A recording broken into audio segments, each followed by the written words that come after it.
से निकलना कैसे है?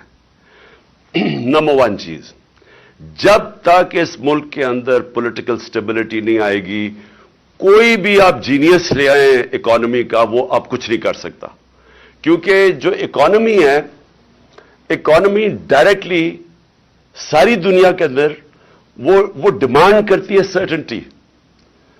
जब तक सर्टेनिटी नहीं होती, बिजनेसेस, हम सब जानते हैं और आप तो खैर मेरे से बेहतर जानते हैं इकोनॉमी जहां बैठे हुए हैं, तो वो जब तक एक इकोनॉमी के अंदर लोग प्रेडिक्ट नहीं कर सकते कि मैं आज अगर पैसा इन्वेस्ट करूंगा तो आगे अगले 6 महीने, 1 साल, 2 साल तक माहौल क्या होगा मुल्क का, लोग इन्वेस्ट नहीं करते।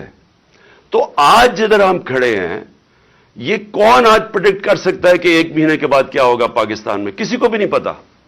इसीलिए सारे जो बाहर की भी बिजनेस, जो फाइनेंस कम्युनिटी है, वो भी उसका रिफ्लेक्ट कर रहा है।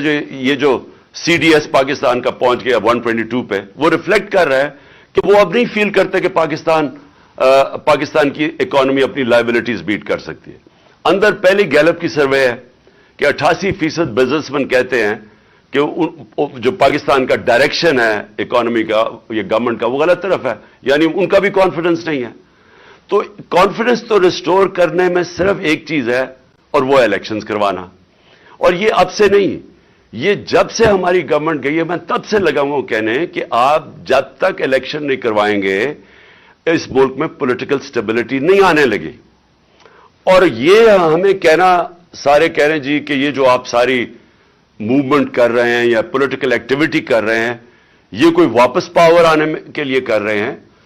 पावर में तो हमने आना ही है इंशाल्लाह। वो तो आप जो हालात ये गवर्नमेंट ने कर दिया है, हमें तो इलेक्शन, ये कोई वापस पावर आने के लिए कर रहे हैं। पावर में तो हमने आना ही है इंशाल्लाह। वो तो आप जो हालात ये गवर्नमेंट ने कर दिया है, हमें तो इलेक्शन कैंपेन करने की भी जरूरत नहीं है। जो इस वक्त मुल्क का हाल है, और जो इकोनॉमी का हाल है, जो महंगाई का हाल है, और जो आज बिजनेस कम्युनिटी जो शायद समझती थी कि ये कुछ कर देंगे, वो सबका ये मुत्तफिक है कि गवर्नमेंट तो अब कुछ नहीं कर सकती। लेकिन और जितनी देर चलता जाएगा, हमारी पार्टी गेन कर रही है, और वो वाज़ेह है, चाहे बाय इलेक्शंस हो, चाहे ओपिनियन पोल्स हो। लेकिन मुझे जो खौफ आ रहा है कि ये पाकिस्तान को उधर ले जाएंगे जिधर ये सबके हाथ से बाहर निकल जाएगा, यानी ये उस उधर ना पहुंच जाए कि हमें उतनी पीछे धकेल दें कि जो भी गवर्नमेंट आएगी उसके लिए बहुत ही मुश्किल हो फिर ये सिचुएशन को कंट्रोल करना। तो मेरी number 1, free and fair elections, और ये जितनी जल्दी हो सके, ये हमारी रिवाइवल की बिगिनिंग वो होगी, यानी हम फिर से शुरू करेंगे अपने मुल्क को उठाने के लिए। वो होगा ही तब जबकि एक गवर्नमेंट आए, और गवर्नमेंट आए अच्छी अक्सरियत से। मुझे अगर किसी ने पूछा कि जी आप अगर फिर से आपको मौका मिलता 2018 में, तो आप क्या करेंगे, तो विद हाइंडसाइट मैं कभी गवर्नमेंट ना लेता। क्योंकि एक तरफ इकोनॉमिक चैलेंजेस बड़े थे, दूसरी तरफ पाकिस्तान के अंदर रूल ऑफ लॉ नहीं है। करेंगे तो विद हाइंडसाइट मैं कभी गवर्नमेंट ना लेता, क्योंकि एक तरफ इकोनॉमिक चैलेंजेस बड़े थे, दूसरी तरफ पाकिस्तान के अंदर रूल ऑफ लॉ नहीं है। तो कमजोर गवर्नमेंट के साथ तो ये आप कर ही नहीं सकते, रूल ऑफ लॉ ही नहीं स्टैब्लिश कर सकते। आप ये इकोनॉमिक चैलेंजेस फाइट कर ही नहीं सकते जब तक आपकी स्टेबल गवर्नमेंट ना हो। प्रेसिडेंशियल सिस्टम बिल्कुल मुख्तलिफ है।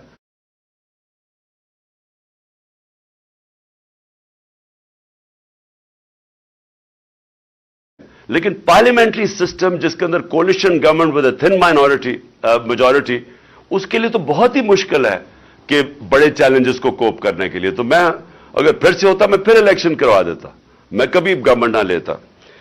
तो मैं अब समझता हूं कि एक गवर्नमेंट आए विद अ क्लियर मेजॉरिटी, और वो फिर सबसे पहले रूल ऑफ लॉ इंप्लीमेंट करे। मैं एक इकोनॉमी की अब बात कर रहा हूं। इकोनॉमी जो है, जो पाकिस्तान की इकोनॉमी के मसाइल हैं, वो रिलेटेड है रूल ऑफ लॉ से। जब तक रूल ऑफ लॉ नहीं होता, आपकी गवर्नेंस ठीक नहीं हो सकती। ये जो माफियाज बैठे हुए हैं पाकिस्तान में, ہر جگہ مجھے جو سب سے بڑا پرابلم کیا ہے، مافیاز ہیں. میں ایف بی آر کے اندر شروع میں ہم ٹیکنالوجی لانا چاہتے تھے، ہم کوشش کرتے رہے کہ وہ ٹیکنالوجی کا استعمال کر کے ہم اپنی ٹیکس کلیکشن بڑھائیں. آپ یقین کریں کہ 1 سال تک ہر وقت وہ سیبوٹاج ہو جاتا تھا اندر سے.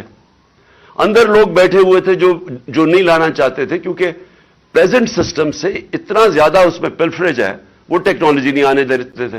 جب اینڈ میں مجھے افسوس یہ ہے کہ جب ہم فائنلی ہم نے یہ بریک ڈاؤن کر کے اور ہم پہنچ گئے ٹریک اینڈ ٹریس سسٹم پہ، یہ جو سیلز ٹیکس کی ایویژن ہے وہ بلینز اور بلینز میں ہے، وہ ہم نے جب ٹیکنالوجی وہ لے آئے.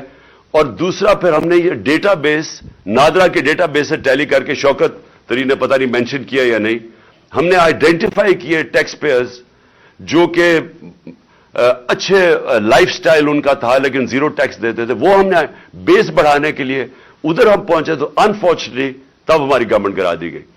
تو نمبر 1 چیز ہے کہ پاکستان میں ایک طاقتور government rule of law establish کرے. یہ جو مافیاز ہیں ہر جگہ، شوگر مافیا ہے، یہ سیمنٹ ہے، سب سے بڑا مافیا ریل اسٹیٹ مافیا. آپ سوچ نہیں سکتے کہ ان کی اب اس وقت پاور کیا ہے.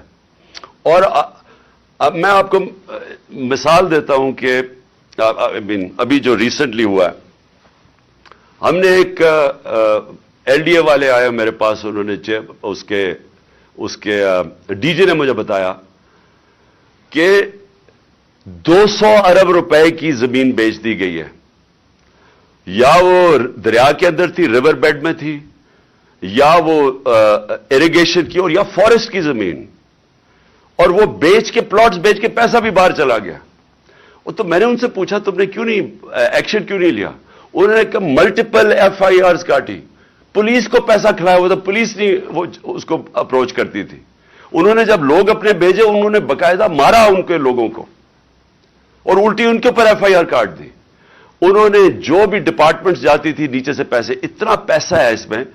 تو آپ یہ سوچ لیں کہ یہ ہر لیول پہ چل رہا ہے.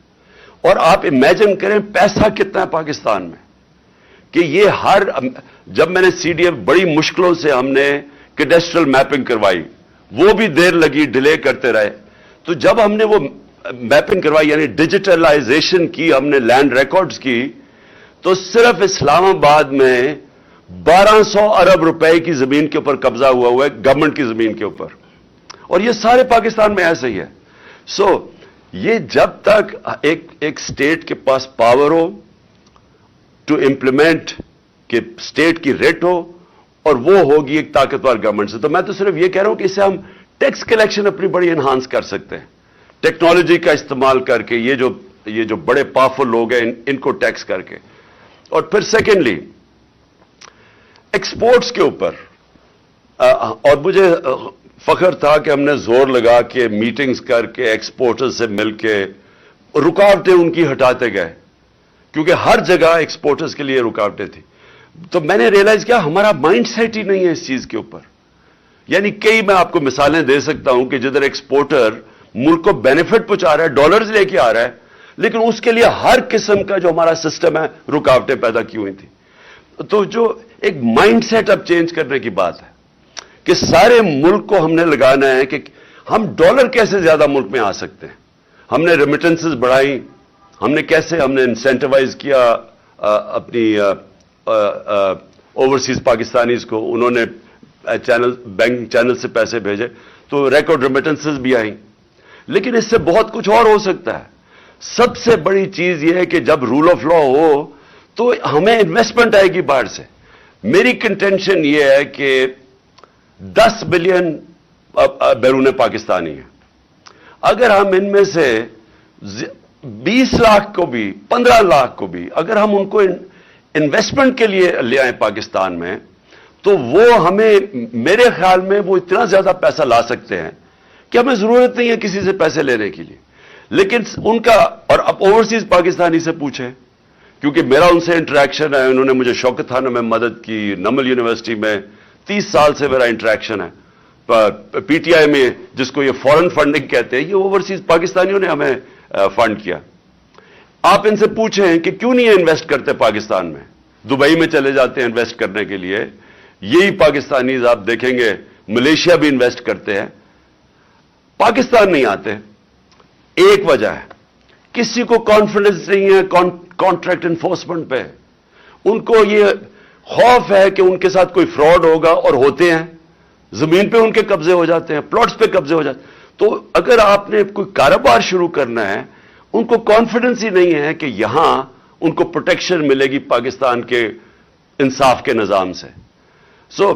मैं अगर आपको सारा समअप कर दूं एंड में, कि देखें जो जिधर ये लेके जा रहे हैं पाकिस्तान को, मुझे अफसोस से कहना पड़ता है कि जो भी अब गवर्नमेंट आएगी उसको वो स्टेप्स लेने पड़ेंगे जो हमने आज तक लिए नहीं है। वो उसका बेसिस होगा